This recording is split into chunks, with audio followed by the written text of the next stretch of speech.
Good morning. देखिए, इससे पहले वाली वीडियो में आप लोगों को हिस्ट्री में बता दिए थे, जैसे गुलाम वंश, खिलजी वंश। आज जो हम लोग समझेंगे वो है तुगलक वंश। आ रहा है समझ में? तो गुलाम वंश, खिलजी वंश से कुछ क्वेश्चंस पूछते हैं आप लोगों से।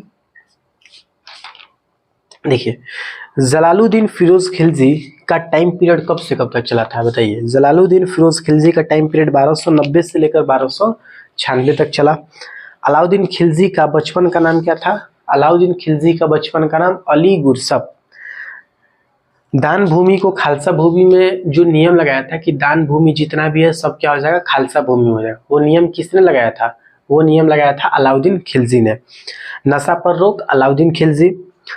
नगद वेतन देने का जो शुरुआत किया वो किसने किया? अलाउद्दीन खिलजी ने। टैक्स का नाम बताइए। टैक्स जो जो टैक्स लागू था, जैसे जजिया हो गया, जजिया, जकात, खम्स, खराज, चरी और घरे। चित्तौड़गढ़ का अभियान किसके लिए हुआ था? रानी पद्मावती। किसने किया था? अलाउद्दीन खिलजी। चित्तौड़गढ़ के राजा का नाम राजा रतन सिंह।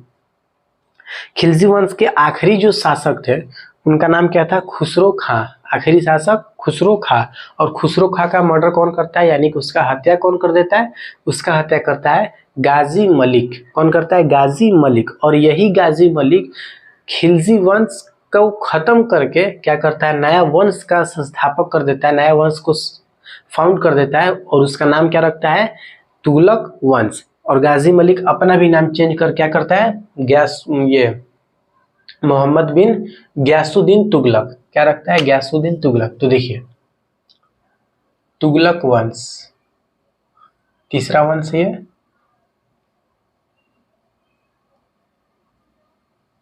तुगलक वंश, इसमें पहला जो आया संस्थापक उसका नाम क्या था?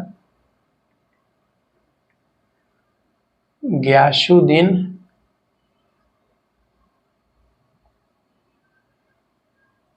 तुगलक।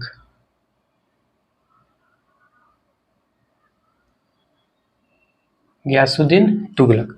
अब ध्यान से समझिए, गयासुद्दीन तुगलक जो था इसका दो सपना था। ये कौन है पता है ना? गाजी मलिक ही है। गाजी मलिक।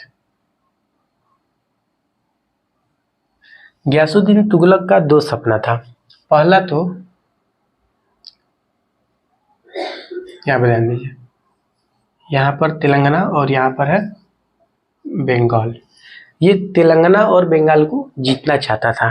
तो इसका दो सपना था, तेलंगाना और बंगाल को जीतना चाहता था। तो इसने क्या किया? तेलंगाना को जीतने के लिए इसका एक सेनापति था जिसका नाम था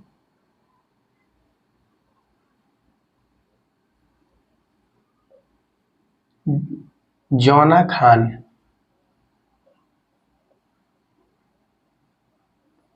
इसको भेजता है किसको? जौना खान को, कि जाओ तुम तेलंगाना को जीत कर आओ।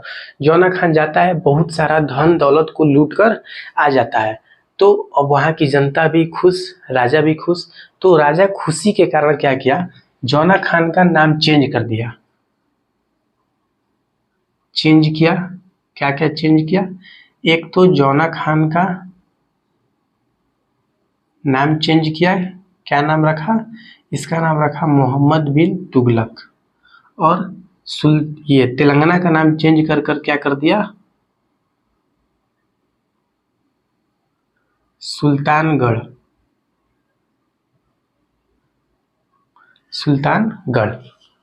देखिए, गयासुद्दीन तुगलक का दो सपना था। तेलंगाना और बंगाल को जीतना चाहता था। तेलंगाना को जीतने के लिए अपने सेनापति जौना खान को भेजता है। जौना खान जाता है, बहुत सारा धन दौलत तेलंगाना से जीत कर लाता है। जो ये गयासुद्दीन तुगलक था ये खुश हो जाता है और नेम चेंज कर देता है। जौना खान का नाम चेंज कर कर क्या कर देता है? मोहम्मद बिन तुगलक। और तेलंगाना का नाम चेंज करके कर देता है सुल्तानगढ़। अब ध्यान से समझिए, एक तो ये जीत गया। अब एक बचा, इसका सपना है बंगाल। बंगाल को जीतने के लिए ये खुद जाता है। जब बंगाल में जाता है तो क्या होता है कि इसको ऐसा कहा गया था कि बंगाल में बहुत ज्यादा धन दौलत है। तो अब ये सोचता है कि बंगाल हम ही चलते हैं, हम ही लूट कर आएंगे। तो गयासुद्दीन तुगलक जाता है बंगाल, लेकिन बंगाल में कुछ नहीं मिलता है, ऐसा कुछ भी नहीं था जो इसको बताया गया था। तो अब ये सोचा कि ये गया था, जौना खान गया था, उतना सारा धन दौलत लेकर आया है, अब हम खाली हाथ जाएंगे तो मेरा बेइज्जती हो जाएगा। तो इसने सोचा कि एक काम करते हैं, इससे पहले का जो वंश था उसमें अलाउद्दीन खिलजी जो जब सुल्तान था तो उसने एक नियम लगाया था कि जितने भी दान भूमि है वो सब क्या हो जाएगा, खालसा भूमि हो जाएगा। तो उस टाइम एक लोग दान भूमि को खालसा भूमि में होने के बावजूद भी एक लोग ऐसे थे जो कि नहीं दिए थे जमीन, वो थे निजामुद्दीन औलिया। जब अलाउद्दीन खिलजी जाते थे, गए थे निजामुद्दीन औलिया के पास कि न्यूज़ पढ़ें आप, उसमें देखिए क्या लिखा है, जितना भी दान भूमि है सब क्या हो जाएगा, खालसा भूमि हो जाएगा।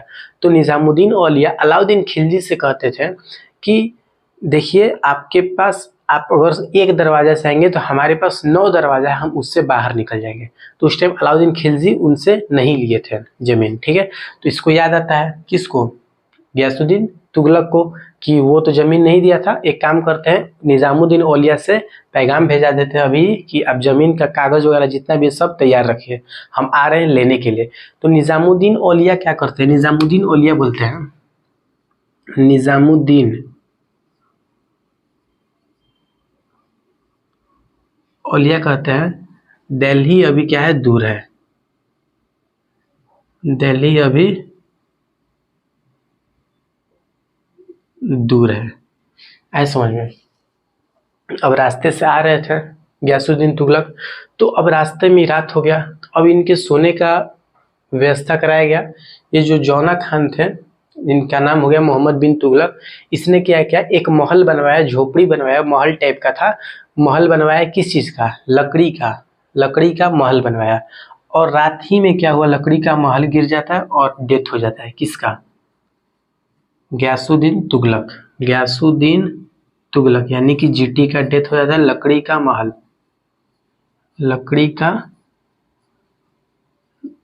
महल गिरने के कारण। ऐसा समझ में, यहाँ तक क्लियर है। देखिए एक बार फिर से बता देते हैं, गयासुद्दीन तुगलक सुल्तान था, इसका 2 सपना था, तेलंगाना और बंगाल को जीतना चाहता था। तेलंगाना को जीतने के लिए जौना खान को भेजता है, इसका जो कि सेनापति था। जौना खान जाता है, बहुत सारा धन दौलत लूट कर लाता है। तो गयासुद्दीन तुगलक खुश होकर जौना खान का नाम चेंज कर कर क्या कर देता है, मोहम्मद बिन तुगलक, और तेलंगाना का नाम चेंज कर कर क्या कर देता है, सुल्तानगढ़। उसके बाद बंगाल को जीतने के लिए ये खुद जाता है और निजामुद्दीन औलिया से नहीं ले पाता है, वहाँ पर कुछ भी इसको नहीं मिलता है। तो निजामुद्दीन औलिया को भेजता है एक पैगाम कि जितना भी ये दान भूमि था सब क्या करिए, खालसा भूमि में कर दिए। तो दिल्ली अभी दूर है, किसने बोला था, निजामुद्दीन औलिया ने बोला था। और इसका डेथ होता है कैसे, लकड़ी का महल गिरने के कारण। यही था गयासुद्दीन तुगलक का। अब इसके बाद जो दूसरा शासक था उसका नाम था, कौन बनेगा, यही बनेगा, मोहम्मद बिन तुगलक। उसके बारे में देख लेते हैं।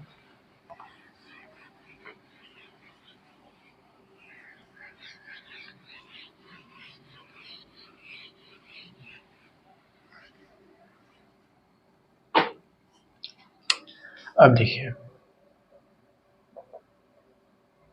मोहम्मद बिन तुगलक, MBT, ठीक है।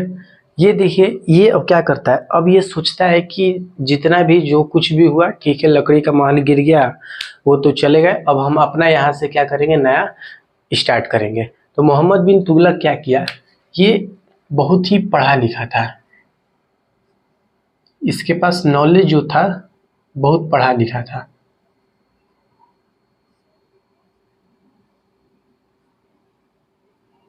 ठीक है, होली का त्यौहार जो था बहुत धूमधाम से मनाता था, होली मनाता था। और ये क्या करता था, ये मतलब अपने पास जैसे ये हेल्पर जो होते हैं राजा वगैरह के, जो हेल्प करते हैं, सेनापति हो गए, मंत्री हो गए, ये सब ये नहीं रखता था, ये खुद ही का बात मानता था और अपने मन का ही करता था। तो देखा कि अब यार यहाँ पर कुछ भी है ही नहीं, तो इसने सोचा कि अब कैसे आखिर क्या किया जाए जिससे पैसा आए प्रजा में। तो इसने एक टैक्स बढ़ा दिया, दीवाने को ही, जब टैक्स बढ़ाया तो वहाँ के जो जितने भी लोग थे वो सारे लोग परेशान हो गए। क्यों? क्योंकि उस टाइम सूखा पड़ा हुआ था। क्या पड़ा था? सूखा पड़ा था। तो सूखा पड़ने के कारण कोई टैक्स नहीं दे पाया। इसने एक विभाग बनवाया जनता के गुस्सा को शांत करने के लिए। एक विभाग बनाया जिसका नाम रखा दीवाने कोही। दीवाने कोही।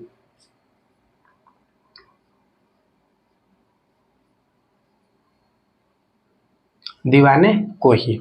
क्लियर है? तक अब ध्यान समझिए।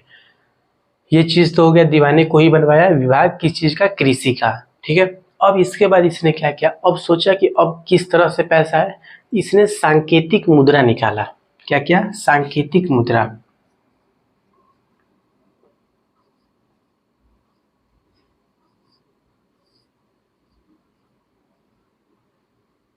सांकेतिक मुद्रा क्या होता है? देखिए, जैसे कि आज के ज़माने में जो सिक्का चलता है, जैसे मान लीजिए 1 का सिक्का है, तो 1 का जो सिक्का है वो छोटा वाला, उस पर 1 का वैल्यू है, ठीक है।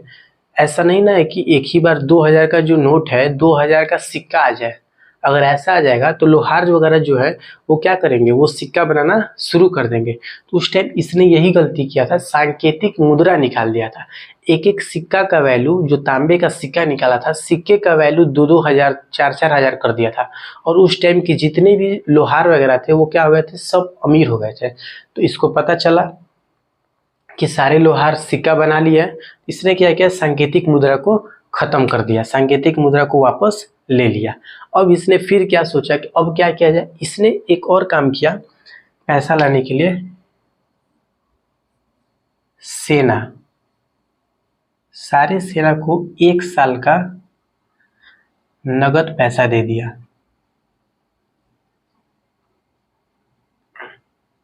दे दिया किस लिए? और खुरासान में अटैक करने के लिए सारे सेना को बोल दिया। सारी सेना को बोल दिया कि खुरासान पर अटैक करना है। 1 साल तक पैसा वगैरह सब कैश दे दिया। सबको बोला कि तैयार रहना है। 1 साल तक सबको पैसा वगैरह सब कुछ दे दिया। बोला कि खुरासान पर अटैक करने चलना है। अब सारे सेना फील्ड में उतरे हैं, घर जाने ही नहीं दिया। सबको 1 साल तक पैसा देकर फील्ड में उतारा है। अब बोल रहा है कि कल जाना है, परसों जाना है। ऐसे करते करते 1 साल तक इसने किसी को भेजा ही नहीं लड़ाई करने के लिए। अब क्या किया कि अब ये जो था मोहम्मद बिन तुगलक, ये खुरासान के राजा से दोस्ती कर लेता है। तो ये बात पता चलती है किसको?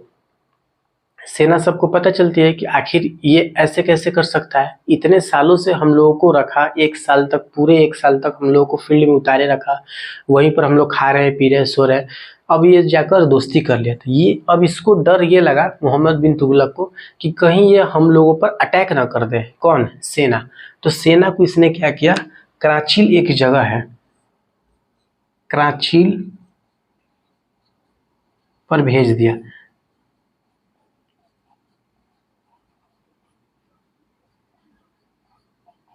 कराचील पर भेज दिया और वहीं पर कुछ कुछ सेनापति जो थे, सेना जो भी आर्मी वगैरह थे, सब धीरे धीरे करते करते वहीं पर मर गए। ऐ समझ में। यही था मोहम्मद बिन तुगलक का। और कुछ भी इससे था। ये बाहर अटैक किया था, देश के बाहर। यानी कि ऐसा पहला शासक कौन था जो कि देश के बाहर अटैक किया था? मोहम्मद बिन तुगलक। मोहम्मद बिन तुगलक को कहा जाता है कि इसको प्रजा से छुटकारा मिला, और छुटकारा इसको प्रजा से मिला और प्रजा को इससे मिला। ऐसा समझ में। तो देखिए, अगर इसके पास सेनापति रहता तो ये क्या करता? दीवाने को ही जो ये जो विभाग बनवाया, ये न बनवाना पड़ता। क्यों? क्योंकि वो समझाता कि अगर आप अभी कर्ज में डूबे हैं सब लोग, अब फिर आप ऊपर से टैक्स लगा रहे हैं। अभी सूखा पड़ा था तो टैक्स लगाइएगा तो प्रॉब्लम हो जाएगी, कुछ दिन बाद लगा दीजिएगा। वो समझाता। सांकेतिक मुद्रा का जो वैल्यू बढ़ा दिया था वो समझाता। सेनापति रहता तो कि सांकेतिक मुद्रा का उतना वैल्यू मत बढ़ाइए, सब लोग बना देंगे। उसके बाद जो सेना को भेज दिया कराची में मरने के लिए, इसको न भेजकर किसी और पर अटैक करा देता। तो ये सब खुद को बहुत पढ़ा लिखा समझता था, इसलिए ये सब हुआ। ऐसा समझ में। चलिए, मोहम्मद बिन तुगलक के बाद जो तीसरा शासक है उनका नाम है फिरोज शाह तुगलक। उनके बारे में देखिए।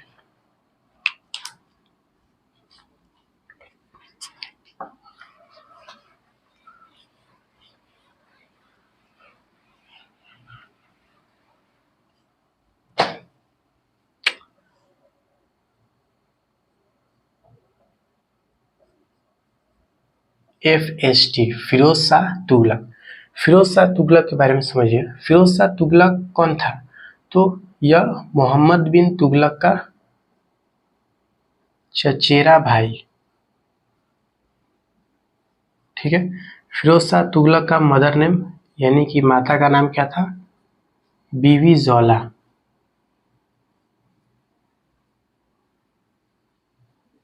पिता का नाम क्या था? रजब, ठीक है।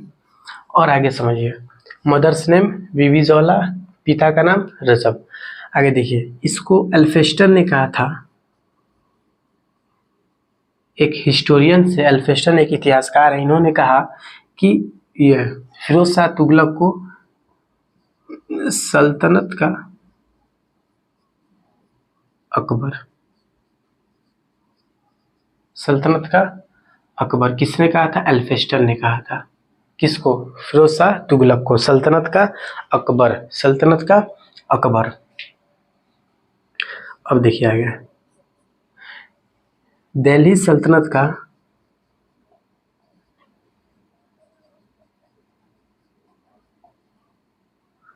पहला शासक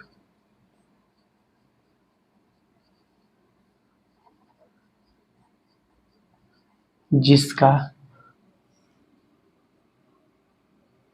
राज्याभिषेक 2 बार हुआ, एक हुआ थाटा में और एक हुआ दिल्ली में। क्लियर है? इसने देखिए और क्या क्या किया था। इसने 300 से ज्यादा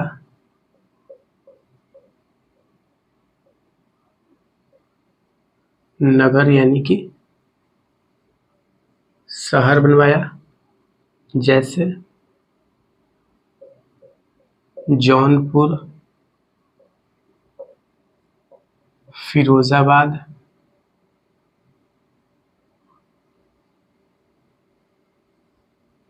फैजाबाद। और इसने क्या किया? 300 से ज्यादा नगर शहर बनवाया, जौनपुर, फिरोजाबाद, फैजाबाद। इसने 1200 से अधिक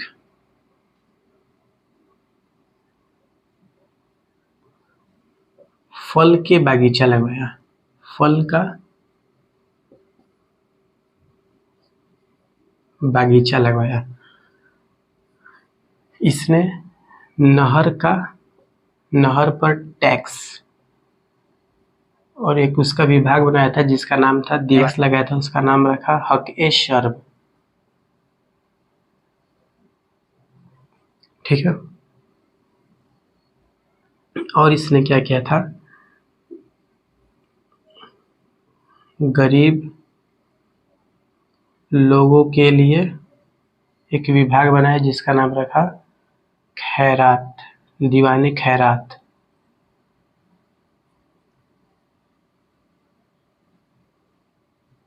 दीवाने खैरात। और इसने क्या किया था? हॉस्पिटल बनवाया, उस विभाग का नाम रखा दीवाने दारुल शफा। क्या नाम रखा? दारुल सफा। यही था फिरोज शाह तुगलक का। देखिए फिर से एक बार रिकैप ले लेते हैं। फिरोज शाह तुगलक का कौन था? फिरोज शाह तुगलक, फिरोज शाह तुगलक था मोहम्मद बिन तुगलक का चचेरा भाई, ठीक है। फिरोज शाह तुगलक का जो माता का नाम था, उनकी को क्या नाम था? बीवी जौला। पिता का नाम रजब। एल्फिंस्टन ने, एक इतिहासकार है एल्फिंस्टन, इन्होंने बताया कि फिरोज शाह तुगलक को सल्तनत का अकबर, इन्होंने कहा फिरोज शाह तुगलक को क्या? सल्तनत का अकबर। दिल्ली सल्तनत का ऐसा पहला शासक था जिसका राज्याभिषेक 2 बार हुआ, एक बार थाटा में हुआ और एक बार दिल्ली में हुआ। क्लियर है तक? अब देखिए, 300 से ज्यादा नगर शहर बनवाए इसने, जैसे में जौनपुर, फिरोजाबाद, फैजाबाद। इसने और क्या किया? 1200 से अधिक फल के बागीचा लगवाया, 1200 से अधिक फल के बागीचा लगवाया। नहर पर टैक्स लगाया 10%। उस विभाग का नाम क्या रखा? हक-ए-शर्ब। गरीब लोगों के लिए एक विभाग बनाया जिसका नाम रखा दीवाने खैरात। उसके बाद हॉस्पिटल बनवाया, उसका विभाग का नाम क्या रखा? दारुल शफा। और ये हज की यात्रा कराता था और हज का यात्रा जो कराता था वो सरकारी पैसों से कराता था। आ रहा है समझ में? तो यही था फिरोज शाह तुगलक का। और इसके बाद अब आगे देखते हैं तीसरा के बाद। अब देखिए टाइम पीरियड बता देते हैं। तुगलक वंश का टाइम पीरियड चला था 1320 से लेकर 1414 तक। तो तुगलक वंश का टाइम पीरियड 1320 से लेकर 1414 तक। तुगलक वंश में जो पहला शासक आया उसका नाम क्या था? गयासुद्दीन तुगलक। उसी को क्या कहते हैं? गाजी मलिक कहते हैं। 1320 से 1325 तक चला। उसके बाद मोहम्मद बिन तुगलक 1325 से 1351 तक चला, पढ़ लिए। फिरोज शाह तुगलक के बारे में 1351 से 1388 ये भी पढ़ लिए। उसके बाद आते हैं गयासुद्दीन तुगलक सेकेंड 1389 तक रहते हैं। उसके बाद अरबुबक 1389 से 1390 तक। नसीरुद्दीन मोहम्मद 1390 से 1394 और अलाउद्दीन सिकंदर 1394 तक। नसीरुद्दीन नुसरत शाह 1394 से 1398 तक। फिर उसके बाद नसीरुद्दीन मोहम्मद 1398 से लेकर 1414 तक।